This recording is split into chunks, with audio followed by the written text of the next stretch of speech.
Happy Wednesday. Today, I want to talk about a kind of grief that often goes unnamed: identity loss, and not the fraudulent kind. Because we don't only grieve what we lost, we grieve who we were. So much of who we understand ourselves to be is shaped by roles: spouse, caregiver, employee, believer, family insider, the one who holds things together. I may or may not admit to being able to identify to all of those. When loss enters the picture, though, like those roles can disappear and sometimes all at once. And suddenly the question isn't just what happened, it's who am I now? After Roland died, I felt completely disoriented. I wasn't a wife anymore. I wasn't a caregiver anymore. And the job I held for 7 years came to an end around that same time. So, in a very short window, I lost multiple roles that had shaped my daily life, my sense of purpose, and the way I understood myself in the world.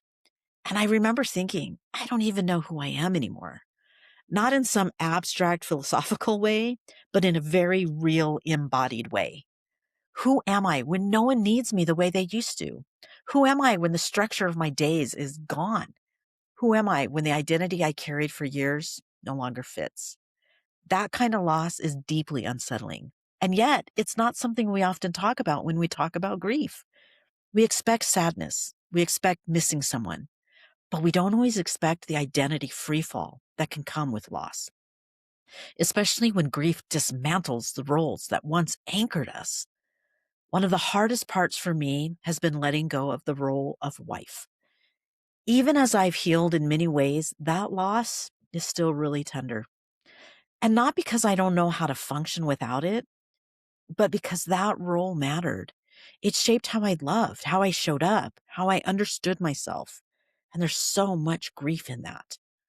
And here's something that I've learned, something that I want to offer gently. Sometimes the identities that we cling to after loss aren't flaws.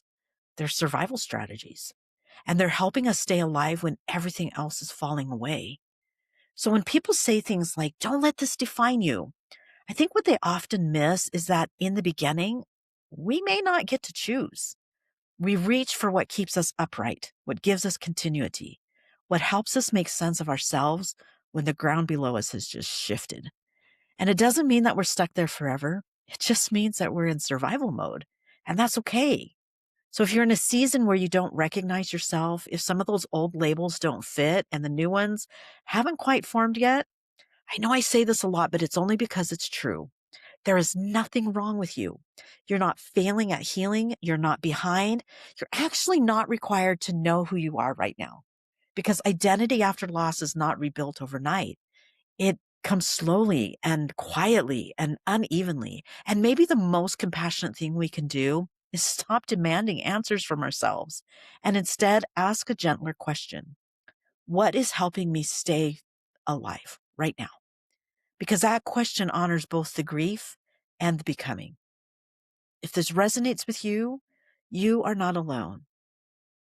And if reading feels more supportive than listening right now, or if you just want a quieter way to be with this, please remember that each week I share these spoken Wednesday wisdom reflections, but I also share a written companion that you can receive by email. It's not new material. It's not different so much.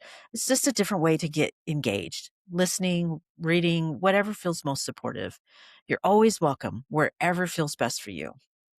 Thanks for listening and holding space for grief. My grief, your grief, and those around you. I'll see you again next Wednesday.